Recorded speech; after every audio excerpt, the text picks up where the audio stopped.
What do you think would happen if in 1939 the Germans gave Slovakia to Poland in exchange for Danzig and the corridor? Does this prevent the Second World War from happening? And if so, what exactly would change? Let me answer this question in this video. First up, Danzig for Slovakia is an idea that purely exists only in Hearts of Iron 4, as such a proposal was not even considered in our own history. This means that this video is extremely unrealistic, as the Germans coming up with this plan would be unlikely, due to them wanting to conquer all of Poland, rather than for them to exchange lands. But also it's further unrealistic, as Poland would have to accept giving up their sea access only to gain Slovakia. With this huge disclaimer out of the way, let me explore this unrealistic idea, as I think it would create for a really interesting scenario. Another disclaimer is that Danzig wasn't actually Polish, but it was an independent city-state, influenced by Poland and the League of Nations, while being majority German, and its citizens wanted to join Germany. Poland didn't have a full say on what goes on in Danzig, as the Polish party got only 6% of the votes, later dropping down to 3%. Still, under the Treaty of Versailles, Poland was allowed a few privileges in Danzig, most notably using their port as their own.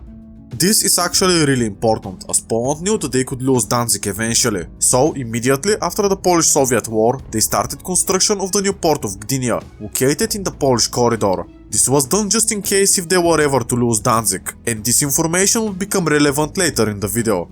So, does the trade of Danzig for Slovakia even make sense? Well, when I do say Danzig, I mostly mean the free city of Danzig, but also Germany wanted the Danzig corridor, which are roughly these lands. Slovakia is considerably larger than Danzig and the corridor, as it had 2.6 million people, while Danzig had only 400,000. You may say that Slovakia is clearly more valuable than Danzig, and that this trade-off makes sense, so let me explore this idea. Germany had conquered Czechoslovakia, violating the Munich Conference and establishing a Bohemian puppet state, while also giving partial independence to Slovakia. The Germans had controlled these Slavic lands, while Poland had controlled the majority German free city of Danzig. So Poland getting the Slavic Slovakia and Germany getting the German free city of Danzig would make sense on paper, but Poland would actually refuse this deal without even thinking about it.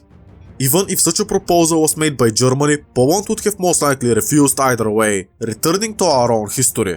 This is why this video is double unrealistic, for Germany to come up with this proposal and for Poland to actually accept. Just so you know, this is not an accurate historical prediction. To understand why Poland might refuse this or the true intentions of Germany, let us look at the historical ultimatum that Germany had sent to Poland on the 29th of August 1939, 3 days before the start of the Second World War. Historically, Germany had never delivered Poland the ultimatum, they just pretended like they did and that Poland had refused. This is interesting, as Britain had betrayed Poland, as they didn't tell the Polish representatives to go to Berlin, due to the British not accepting Germany's demands and wanting Poland to fight. The United Kingdom only told Poland about the ultimatum after the deadline had expired, leading to the Polish ambassador Joseph Lipski to be dismissed by Ribbentrop, where he read out the 16 points of the ultimatum, but refused to hand him the relative document, as no Polish representative had appeared in time, mostly due to Britain not telling Poland as soon as possible. Poland would have refused the ultimatum either way, if it was delivered or not, due to leaked conversations between them and Britain. We know that the ultimatum consisted of 16 points, so I would read out to you the most relative ones. But in addition, Germany would add to the ultimatum that Poland would gain Slovakia if they were to accept. The first point of the ultimatum is that the free city of Danzig is returned to Germany without a referendum. Then Germany would hold a plebiscite, overseen by the Great Powers, in some cities making up the Polish corridor, on whether they should join Germany or remain in Poland. Germany would practically win all of these territories, as they would allow native Germans that lived there but were expelled to return and vote. If the territory in red decides for some reason to remain in Poland, as part of the German ultimatum, there was a clause that would link Butov to Danzig or Dachau with a narrow strip of land for the purpose of building a motorway there, but also a 4-track railway line. I quote, "This zone shall be 1 kilometer in width and shall be German territory," so it could look something like this. The same rights that Poland would have in the port of Danzig would also transfer to Germany, and Germany would also use the Polish port of Gdynia as their own, so it would practically become a shared zone. Also, both port cities would be demilitarized, regarding of the results of the plebiscite. There would also be a plebiscite in the Hela Peninsula, which regardless of the results would also become demilitarized. Another interesting point in this ultimatum is that both countries would cooperate on jailing criminals and protecting international law. Basically, if a German commits a crime in Poland, the Germans would theoretically arrest this person and turn him to the Polish government. Later, you would find out why this is so important.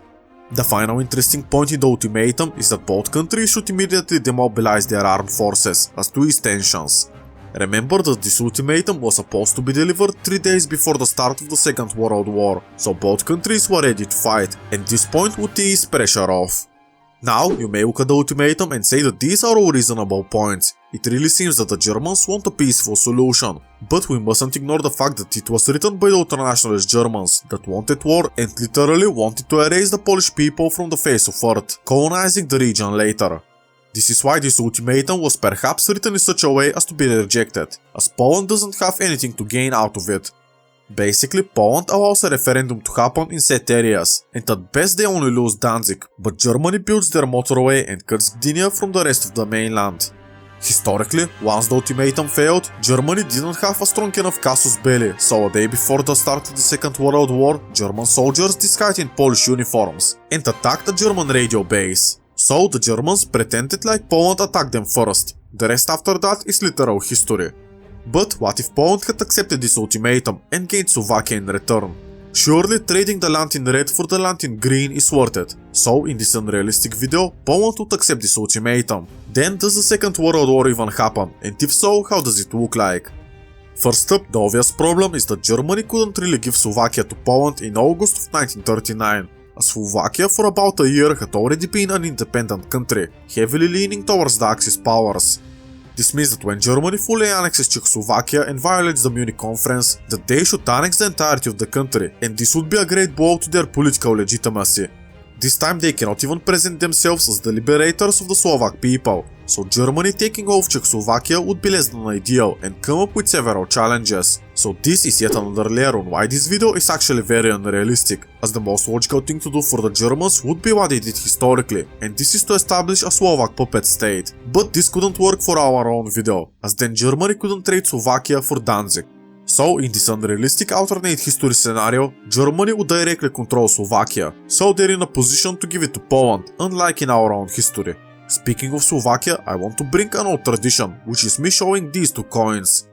Both coins are from 1941, during the reign of the First Slovak Republic. And the second coin is even more interesting, as it's 15 grams of 50% silver. Slovakia was briefly independent during the Second World War, as before and after they were part of Czechoslovakia, so these coins are quite rare to find. Hope that you find them interesting. Like the video if you want me to show you more coins in the future. I want to mention that if you want a realistic answer, basically nothing interesting would happen. In a realistic scenario, Germany still initiates the Gleiwitz incident, and under a clause from the ultimatum to Poland, they would legally be allowed to enter Poland as to investigate who did it.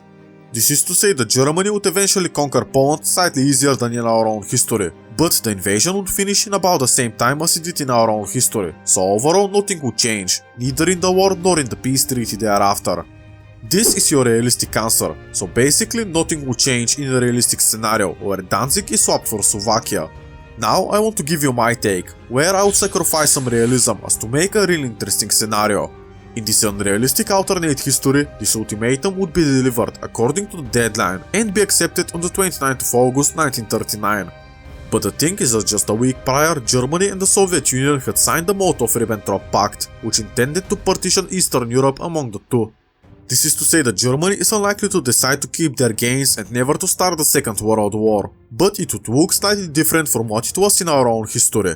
This is mostly because of the Molotov-Ribbentrop Pact, which is likely to look slightly different, as originally the Soviet Union was supposed to take more of Poland, with Germany taking Lithuania themselves. But this never happened, and the Molotov-Ribbentrop Pact was adjusted according to Germany's needs. As for Poland, very few in the country would be in favor of trading Danzig for Slovakia, so although this has avoided war, it has decreased the Polish unity, with many protesting their government's decision.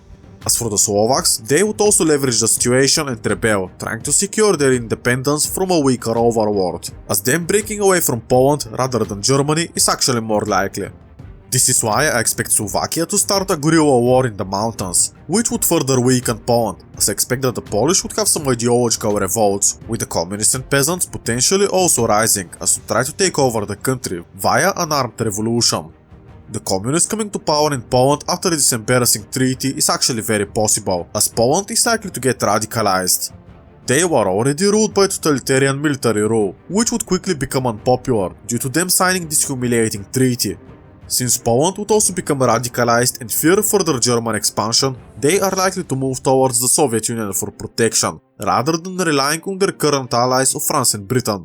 Basically, the totalitarian military rule would become unpopular, and the people would oppose the April Constitution. Poland going ultranationalist and allying with the Germans is also impossible, so the only totalitarian ideology that Poland could embrace is communism, which is why I believe that Poland would slowly shift towards that direction. Communism in Poland was rather popular, as when the elections were somewhat free, in the 1930 parliamentary election, all socialist and left-leaning parties got about a quarter of the votes.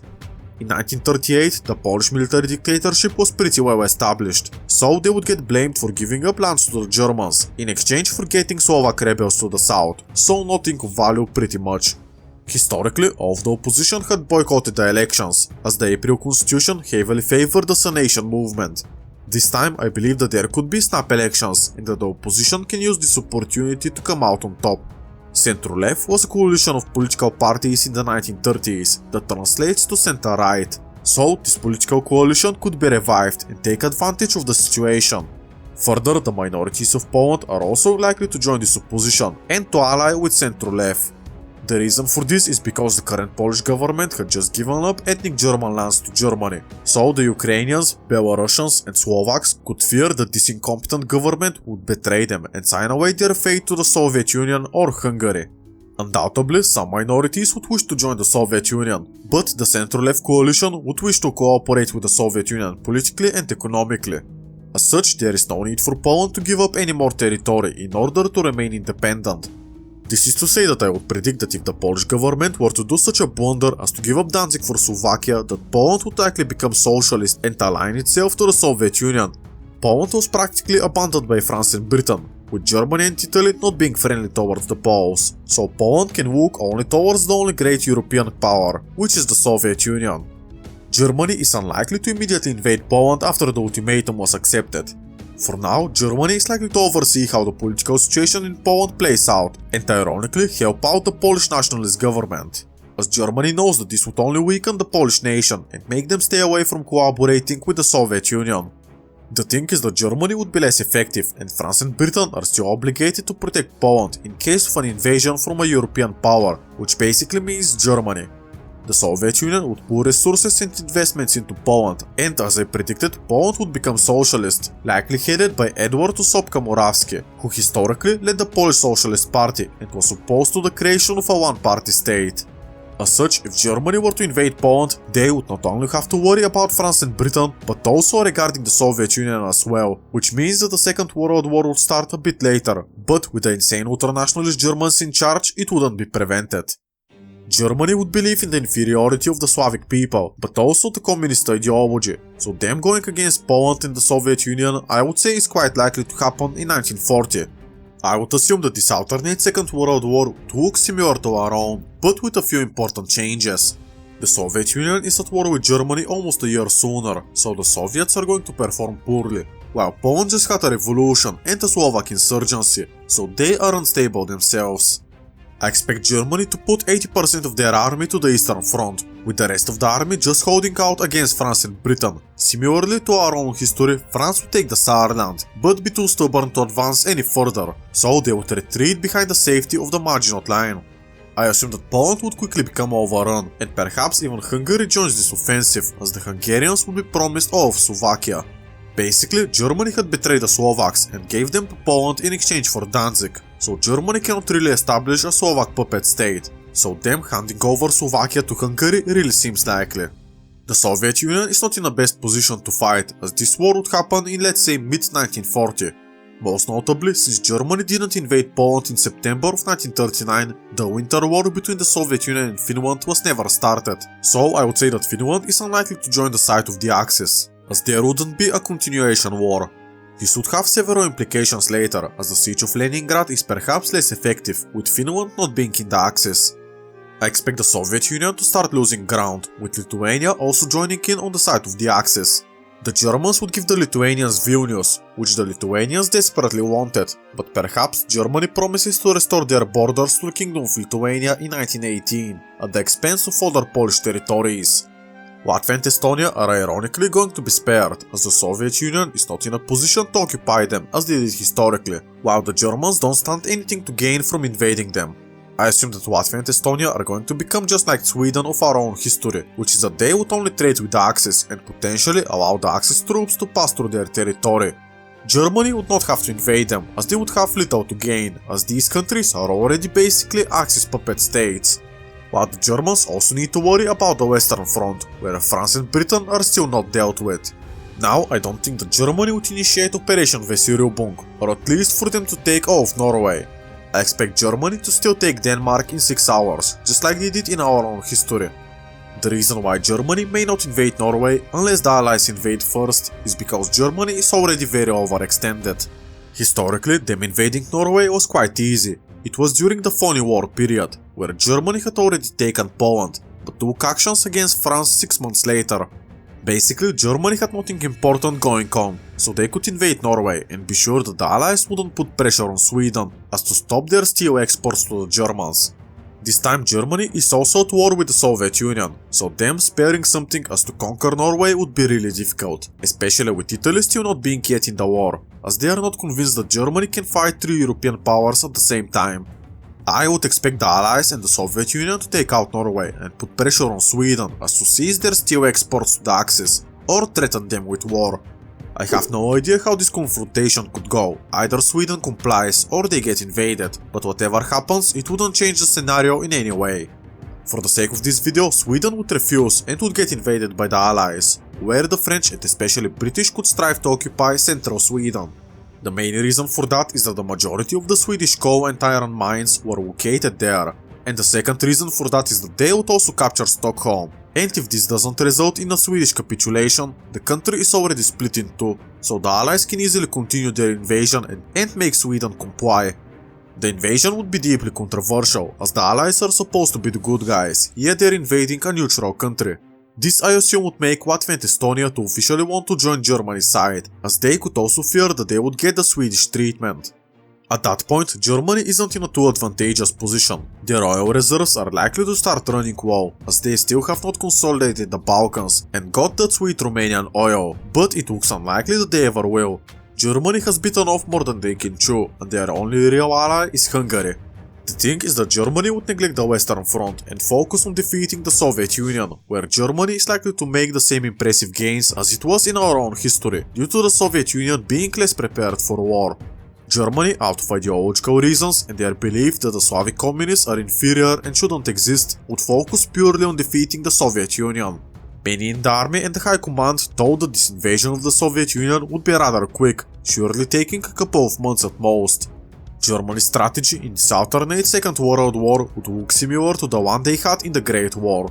In the First World War, Germany wanted to quickly capitulate France, as they believed that it would be rather easy, just go through neutral Belgium and Luxembourg and capture Paris, then focus on Russia and win the war. In the Second World War, Germany would also believe that if they take a few major Soviet cities, that the communists would just surrender, leading to Germany to take off their oil resources and turn on France and Britain, eventually winning the war. This is to say that Germany would purely focus on the Eastern Front, so the fall of France may never happen, as the Germans would only focus on France if the Soviet Union falls, which as we do know would be precisely never. Germany may have made impressive gains in the Soviet Union, but they are unlikely to last, as Germany's oil situation is likely worse than it was in our own history. Them reaching Stalingrad and taking it is not too insane to consider, as they really wanted to get the Baku oil fields. As I said, the Germans taking Stalingrad is not too insane to consider, as Germany would invade the Soviet Union a year sooner, but after that it would be all downhill for the Axis from there. You would have noticed that the French and British aren't mentioned too much, and this is on purpose. Germany would not conquer France until they're done with the Soviet Union, so the French and British are in a really solid position. Their plan would be to get rid of communism and ultranationalism, and the only way to do that is to let the two ideologies fight it out on the battlefield, supporting the losing side, which would be the Soviet Union. Then, eventually, one side would be defeated, allowing France and Britain to declare war on the victorious side and easily defeat them, but also take their gains, purging the world of totalitarian ideologies. As such, France and Britain would be happy to let both of their enemies exhaust themselves, so Operation Barbarossa is nothing of their concern. But they would likely send Lend-Lease to the Soviet Union, as for them not to collapse so quickly and to take out more of the German soldiers and equipment with them. I think that the Soviet Union would start pushing Germany back, perhaps in mid or late 1941, with Italy never officially joining the war and the Balkans not being consolidated by the Axis. As such, I would expect the Allies to finally start pushing the Germans, which would come as a lightning from a clear sky. Belgium and Luxembourg would officially join the war, with the Netherlands silently supporting the Allies. Germany would be pushed behind the east bank of the Rhine River, losing many of their major cities, population and industry. This would be a great blow to the Germans, and Italy would officially leave the Pact of Steel, as they would prefer to be on the winning side. Eventually, I would expect the Allies to continue their advances and discover concentration camps, showing to the world what the true intentions of the ultranationalist Germans actually were. This would bolster the Allied morale, and they would be seen as liberators, so them taking Berlin when the Soviet Union is still partially occupied by Germany is actually possible. As such, France and Britain would be entitled to most of the spoils of war, while the Soviet Union suffered the most damage. In the peace treaty, I would expect Germany to lose the Saarland once again, with them also losing Austria, which would be protected by the Italians and be in their sphere of influence. Czechoslovakia would be fully liberated as to their pre-war borders, the same with Hungary, which would get a new democratic and Western-aligned government. Poland would fully annex Danzig and the corridor, as well as other minor border corrections, mostly in Silesia, Pomerania and East Prussia, going in favor of Poland. As for Lithuania, they had collaborated with Germany and occupied Polish lands. Perhaps Poland is allowed to occupy Lithuania for the time being, with an eventual confederation between the two being possible to form, and for the sake of this video, I would allow it. The Allies would be the main liberators of Poland, so the Poles are likely to shift more into a democratic government, rather than a socialist one. Most notably, the Soviet Union wouldn't gain any territory at all, but they would receive war reparations from the Germans. The deal is likely to be too humiliating to be accepted, so I would eventually see the Allies and the Soviet Union to be at war once again, perhaps continuing the war from where Germany left it off. The Soviet Union is already in a pretty bad position, so I could see an eventual Allied victory, which would redraw the borders of the Soviet Union. If that were the case, firstly communism is no more, as Stalin is likely to get deposed. The Caucasus and Central Asia are going to be liberated, with borders looking similar to our own history, while Finland would take Karelia and Murmansk for free. Now the question becomes, what do the Allies do with Belarus and Ukraine? They can make them independent, but basically they would become a buffer state between Poland and Russia, so a potential hotspot for a new war to start. As Poland has historically had connections to these lands with the Polish-Lithuanian Commonwealth, but also having a noticeable Ukrainian and Belarusian minorities within their borders, it may make sense for Poland to take these lands, but not with their current government. Poland itself would need to reform a lot, perhaps expanding on the idea of the United States of Poland. This Polish state would become a federation, in which the constitution and law would guarantee equality to citizens, ethnic and religious groups. So if this is done, them taking more territories is not too insane to consider. The fact is that an independent Belarusian state cannot exist on their own, while an independent Ukrainian state is possible, but they are likely to clash with Poland in the future, due to Poland having millions of Ukrainians within their borders. If the Allies want to preserve peace, making Poland stronger is not too insane to consider. This way Poland is perhaps stronger than Russia or Germany, so they can stand up to either one of them on their own, which would hopefully guarantee world peace. I do say world peace, but Japan is still at war with China. The thing is that France never fell, so Japan would never occupy French Indochina and get embargoed by the United States of America. It is possible that Japan never strikes south, but is rather slowly defeated by China. Italy would remain ultranationalist, just like Francisco Franco in Spain, with the two dictators ruling their respective countries up until their deaths, with the monarchy later being restored in both countries and normalizing relations with the Western democracies. Speaking of Poland-Lithuania, I suggest you check out this video where Poland-Lithuania was restored in 1863. Thank you for watching and I hope to see you there. Goodbye.